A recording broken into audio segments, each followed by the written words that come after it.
আমরা এখানে পবিত্র কোরআনুল কারীম আমরা শুনতে এসেছি। এখানে কোনো পীরের কেচ্ছা কাহিনী নয়, কোন দলের দালালি নয়। আমরা এসেছি কোরআনুল কারীম শুনতে। আমরা কোন দলের দালালি করব না। একমাত্র শুধুমাত্র যে দালালি করতে হয়, একমাত্র দালালি করব আল্লাহ এবং আল্লাহ রাসূলের কথা। ঠিক কিনা? পৃথিবীর ভিতরে কোন মানুষ রচিত মতবাদকে আমরা অনুসরণ করব না। মানুষ রচিত যত মতবাদ দুনিয়াতে আছে, সমস্ত মানুষ রচিত মতবাদকে আমরা লাথি মেরে ডাস্টবিনে ফেলে দিয়া আমরা কোরআন সুন্নাহকে আঁকড়ে ধরবো। যতক্ষণ পর্যন্ত কলিজায় ঈমান থাকবে, যতক্ষণ পর্যন্ত শ্বাস প্রশ্বাস থাকবে, যতক্ষণ পর্যন্ত চোখের পলক থাকবে, রক্ত থাকা পর্যন্ত আমরা কোন বাতিল নাস্তিক মুরতাদ বেঈমানদের পক্ষ আমরা অবলম্বন করবো না। কথা বলে ঠিক কিনা? সম্মানিত হাজিরিন, খেলা হবে, খেলা আমরা তো বাদে, কিন্তু প্রতিপক্ষ আজকে আমাদের কাছে নাই। ফাঁকা মাঠ, আমরা ফাঁকা মাঠে খেলুয়ার মুসলমান নয়। মাঠে খেলবে, নাস্তিকদের বিরুদ্ধে খেলবে, মুরতাদদের বিরুদ্ধে খেলবে। রক্ত যদি দিতে হয় আল্লাহর জমিনে রক্ত দিব।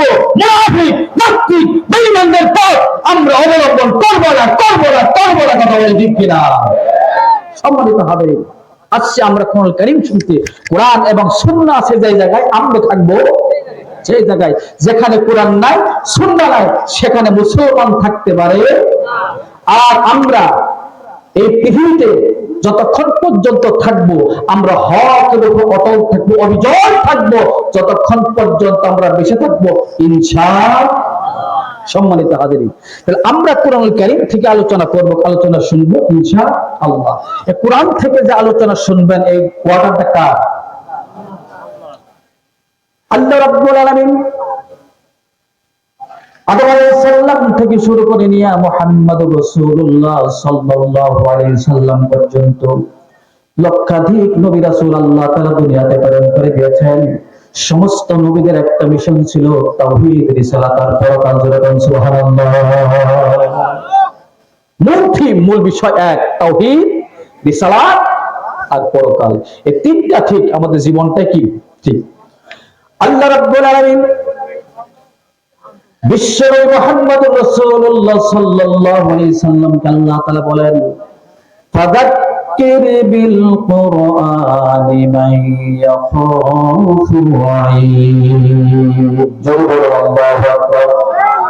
আল্লাহ রাব্বুল আলামিন বলে হয়েছেন, আপনি সমস্ত মানুষদেরকে, যাদের ভিতরে মওতের ভয় আছে, যাদের ভিতরে কবরের ভয় আছে, যাদের ভিতরে কিয়ামতের ভয় আছে, যাদের ভিতরে হাসরের ভয় আছে, মিজানের ভয় আছে, ফুলসিরাতের ভয় আছে, জাহান্নামের ভয় আছে, যাদের ভিতরে ভয় আছে, আপনি তাদের সামনে কোরআনুল কারীম দ্বারা তাদেরকে আপনি নসিহত করে দিন। জোরে বলুন সুবহানাল্লাহ। কোরআন দ্বারা ওয়াজ করে, কার সুন্নাহ? আল্লাহর আদেশ। কার আদেশ? আল্লাহর আদেশ সব নফল, ঠিক না? আল্লাহর আদেশ কি? সব নফল, সব কি ফরজ। আল্লাহ যা আদেশ করেছেন সব মানা কি? ফরজ। যা নিষেধ করেছেন তা ছেড়ে দেওয়া আল্লাহর আইন, আল্লাহ আইন। সম্মানিত হাজির, তাহলে আমরা যারা এখানে আছি, ভবিষ্যতে আমরা প্রজন্ম যারা আসবো, তাদেরকে আমরা কোরআনুল কারীম শিক্ষা দিব। কোরআন এবং সুন্নাহর আমল করার একটা সিস্টেম, একটা পদ্ধতি, একটা মার্কার রয়েছে। এই জায়গায় তাদেরকে আমরা যদি ইসলামের তারবিয়াত, ইসলাম শিক্ষা, কোরআন শিক্ষা যদি আমরা তাদেরকে দিতে পারি, তারা দুনিয়াতে পথভ্রষ্ট হবে না, আখিরাতে পথভ্রষ্ট হবে না, তারাও জান্নাতে যাবে। তারা আমাদেরকে সুপারিশ করে আমরা আমাদেরকেও তারা জান্নাতের মধ্যে নিয়ে যাবে। সুবহানাল্লাহ। সম্মানিত হাজিরিন, আমি আপনাদের সামনে পবিত্র কোরআনুল কারীমের খন্ড খন্ড দুইটি আয়াত কারিমা তেলাওয়াত করেছি। আপনারা যদি খাস করে দোয়া করে দেন আর আল্লাহ তাআলা তৌফিক দান করেন, এই আয়াতকে সামনে রেখে নির্ভরযোগ্য মুফাসসিরিনে কেরামের বক্তব্যের অনুকূলে কিছু কথা বলবো। আল্লাহ তাআলা আমাদের সবাইকে আমল করার তৌফিক দান করেন। সকলে বলে আমিন। আল্লাহ তাআলা এই পৃথিবী আল্লাহ তাআলা সৃষ্টি করেছেন। এই পৃথিবী আল্লাহ তাআলা সৃষ্টি করেছেন, এই পৃথিবী আল্লাহ একবার ধ্বংস করে দিবেন। আল্লাহ রাব্বুল আলামিন তাম পৃথিবীর মানব মণ্ডলীর কাছে আল্লাহ তাআলা একটা নোটিশ দিয়ে দিলেন, এই দুনিয়ায় জগৎ আমি আল্লাহ তাআলা সৃষ্টি করেছি, এই জগৎ আমি আল্লাহ তাআলা সৃষ্টি করেছি এবং জগৎকে আমি ধ্বংস করে দেব।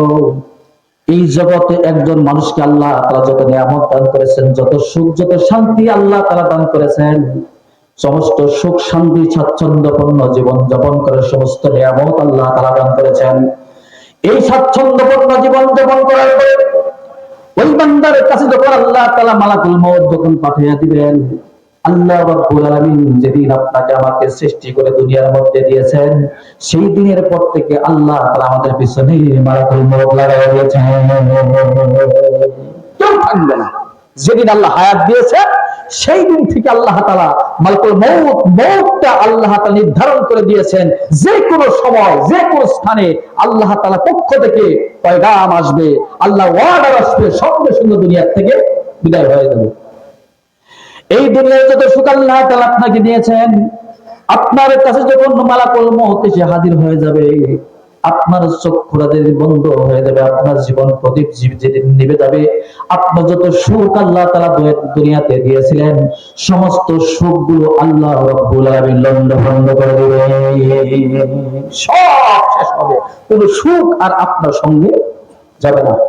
প্রক্ষান্তে যদি কোনো বান্দাকে এই জগতে বসবাস থাকা অবস্থায় আল্লাহ তাআলা দুঃখ দেন, গ্লানি দেন, কষ্ট দেন, ওই বান্দাও দুনিয়াতে থাকার পরে যখন দুনিয়া থেকে বিদায় হয়ে যাবে, ওই বান্দার দুনিয়াতে যত কষ্ট ছিল, যত গ্লানি ছিল, সমস্ত দুঃখ কষ্টগুলো আল্লাহ রাব্বুল আলামিন কেড়ে নেবেন।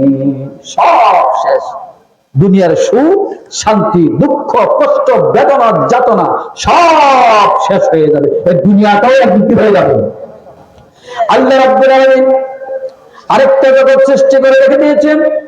এমন জগৎ আল্লাহ তাআলা সৃষ্টি করে রেখে দিয়েছেন, যেই জগতের কেবলমাত্র শুরু আছে, ওই জগতের কোনদিন আল্লাহ রাব্বুল আলামিন শেষ করে দিবেন না। এই জগৎ দাবি না ওই জগৎ দামি? এই জগৎ ক্ষণস্থায়ী আর ওই জগৎ চিরস্থায়ী। ওই জগতের ভিতরে আল্লাহ রাব্বুল আলামিন যদি কোন বান্দার প্রতি যদি রাজি হয়ে যায়, খুশি হয়ে যায়, আল্লাহ রাব্বুল আলামিন সেই বান্দাকে জান্নাতের একটা নির দান করবেন, জান্নাতের একটা বাড়ি দান করবেন। ওই জান্নাতের ভিতরে যত নিয়ামত আল্লাহ তাআলা দান করবেন, যত সুখ আল্লাহ তাআলা দান করবেন, যত শান্তি আল্লাহ তাআলা দান করবেন, ওই জান্নাতের ভিতরে সমস্ত নাজ নিয়ামত আল্লাহ তাআলা বান্দাকে দিয়ে দিবেন। আল্লাহ বলে, বান্দারে দুনিয়াতে তুমি কষ্ট করেছো, এই জগতে তোমার কোনো কষ্ট করা লাগবে না। এমন একটা শান্তির নির আমি জান্নাত তোমাকে দান করলাম, আর কোনোদিন কখনো এই সুখ আর শান্তি তোমার কাছ থেকে আমি আল্লাহ কেড়ে নেব না। সুবহানাল্লাহ। আল্লাহ সুখ শান্তি কেড়ে নেবেন না। প্রক্ষান্তে যদি কোন বান্দার প্রতি যদি আল্লাহ রাগ হয়ে যান, গুসা হয়ে যান, আমল নামা যদি বাম হাতে দিয়ে দেয়, আমল নামা বাম হাতে দেওয়ার পরে আল্লাহ রাব্বুল আলামিন জাহান্নামের ফেরেশতাদেরকে, গজবের ফেরেশতাদেরকে বলবেন, ও জাহান্নামের ফেরেশতারা, এই বান্দা দুনিয়াতে আমার বিধান তারা মানে নাই, আমার রাসূলের তরিকায় সুন্নাত তরিকায় তারা চলে নাই, আমার ইকামতের দ্বীন প্রতিষ্ঠিত করার জন্য তারা চেষ্টা চালাই নাই। এই সমস্ত বান্দাগুলিকে আল্লাহ রাব্বুল আলামিন ওয়ার্ডার করার কারণে জাহান্নামের ফেরেশতা তাদেরকে পিটা পিটা জাহান্নামের ভিতরে দিবে। জাহান্নামের ভিতরে যে কষ্ট, যে গ্লানি তাকে আল্লাহ তাআলা দিয়ে দিবেন, রাগ হয়ে গুসা হয়ে, এমন শাস্তি আল্লাহ তাআলা দিবেন, ওই শাস্তি থেকে আল্লাহ রাব্বুল আলামিন থেকে কোনোদিন নিস্তার দিবেন না। এই জগতের সুখের পরিসমাপ্তি আছে, দুঃখের পরিসমাপ্তি আছে, আর ওই জগতের সুখের পরিসমাপ্তি নাই, আর দুঃখের কোন পরিসমাপ্তি না। তবে হ্যাঁ, আমরা যে ঈমান যদি আমাদের থাকে, গুনাহের কারণে আল্লাহ তাআলা জাহান্নাম দিবেন, এরপরে পিটায়া তারপরে জীবনটা শেষ করে টানামানা করে এরপরে পরেতে আল্লাহ তাআলা জান্নাত আমাদেরকে দিতে পারেন। ওদের পরের কথা, ফার্স্ট চান্সে আমরা জান্নাত যেতে পারবো না। আল্লাহ রাব্বুল আলামিন বলেন, فأما من طغى وآثر الحياة الدنيا فإن الجحيم هي المأوى। আল্লাহ বলেন, যে ব্যক্তি এই দুনিয়াতে সীমা লঙ্ঘন করবে, আল্লাহর বিধিবিধান মানবে না, আল্লাহর দেওয়া বিধিবিধানগুলো দুনিয়াতে তারা মানবে না, ওয়া আসারাল হায়াতাদ দুনিয়া, দুনিয়ার জীবনটাকে প্রাধান্য দিবে, দুনিয়ার জীবনটাকে বান্দা প্রাধান্য দিবে, দুনিয়ার সম্পদের মোহ করে বান্দা আখিরাতকে ভুলে যাবে, সন্তান সন্ততি অর্থ করে টাকা পয়সার মধ্যে পড়ে বান্দা আল্লাহকে ভুলে যাবে, দুনিয়াকে প্রাধান্য দিবে, আখিরাতকে ভুলে যাবে। আল্লাহ বলছেন এই দুইটি কাজেই বান্দার দ্বারা সংগঠিত হয়ে যাবে। ফাইনাল জাহিমা হিয়াল মাওয়া, আল্লাহ রাব্বুল আলামিন ওই বান্দাকে জাহান্নামের মধ্যে পৌঁছে দিবেন। নাউযুবিল্লাহ।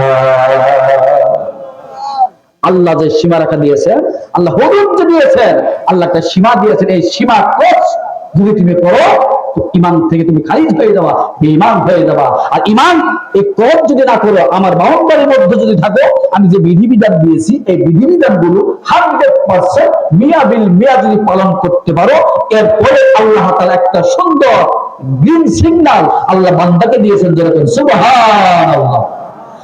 বান্দা যাতে করে এই আয়াতের মধ্যে পড়ে বান্দা যাতে করে নিরাশ না হয়ে যায়, বান্দা যাতে দুর্বল না হয়ে যায়, এরপরে আল্লাহ রাব্বুল আলামিন আশার একটা প্রদীপ আমার আল্লাহ জ্বালায় দিলেন, যেরকম সুবহানাল্লাহ। আল্লাহ রাব্বুল আলামিন বলেন وَأَمَّا مَنْ خَافَ مَقَامَ رَبِّهِ وَنَهَى النَّفْسَ عَنِ الْهَوَى فَإِنَّ الْجَنَّةَ مِنَ الجنة هي المأوى। আল্লাহ রাব্বুল আলামিন বলেন যেই বান্দা দুনিয়াতে চলার পরে বান্দা আমার সমস্ত বিধিবিধানগুলো বান্দা পালন করবে, এই দুনিয়া দুনিয়া নয়, আরেকটা দুনিয়া আছে, যে দুনিয়ার ভিতরে আল্লাহ রাব্বুল আলামিন আহকামুল হাকিমিন হয়ে বিচার আসনে বসবেন। আমাদের সমস্ত আমলনামাগুলো আল্লাহর দরবারে নজরানা দিতে হবে, আমাদের জীবন সমস্ত কৃতকর্মের ফলগুলো আল্লাহর দরবারে পেশ করতে হবে। এই ভয় যে বান্দার ভিতরে থাকবে, আল্লাহর সামনে দণ্ডায়মান হতে হবে।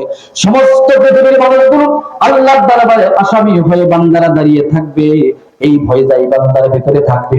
ওয়ালাহান নাফসা আনিল হাওয়া, নফস এবং প্রবৃত্তি অনুসরণ করে কোনো কথা বলবে না, অন্যায় করবে না, অপকর্ম করবে না, আল্লাহর বিধিবিধান ছাড়া বান্দা চলবে না।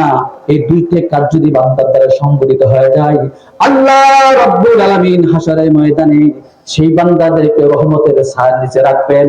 আল্লাহ রাব্বুল আলামিন রহমতের জান্নাতের ফেরেশতাদেরকে বলবে, ও জান্নাতি ফেরেশতারা, এই বান্দাগুলো দুনিয়াতে থাকা অবস্থায় আমাকে মেনেছে, আমার বিধিবিধানগুলো দুনিয়ার ভিতরে প্রতিষ্ঠিত করার জন্য তারা চেষ্টা করেছে, তাদের নাস্তিক বেঈমানদের বিপক্ষ তারা অবলম্বন করে নাই। এই বান্দাগুলো আল্লাহর জমিনে, আমার দেওয়া জমিনের ভিতরে আমার দিন কামে চেষ্টা করেছে, তারা জুলুম স্বীকার করেছে, নির্যাতন স্বীকার করেছে, এবং তারা জেলখানায় শত শত বছর, শতাব্দীর পর শতাব্দী, হাজার হাজার বছর এমনকি মানুষ সেখানে মৃত্যুবরণ করেছে। আমার দেওয়া জীবন ব্যবস্থাকে তারা দুনিয়াতে প্রতিষ্ঠিত করার জন্য ওই বান্দাদেরকে ফাঁসির মঞ্চে ঝুলায়া দুনিয়া থেকে তাদের বিদায় করে দিয়েছে। আল্লাহ বলেন ওই বান্দার প্রতি আমি আল্লাহ তাআলা রাজি হয়ে গেলাম, খুশি হয়ে গেলাম। ও রহমতের ফেরেশতারা, এই সমস্ত বান্দাদেরকে নিয়ে আমার যে বানানো জান্নাত, জান্নাতের ভিতরে তোমরা তাদেরকে ঢোকায়া দাও। সুবহানাল্লাহ।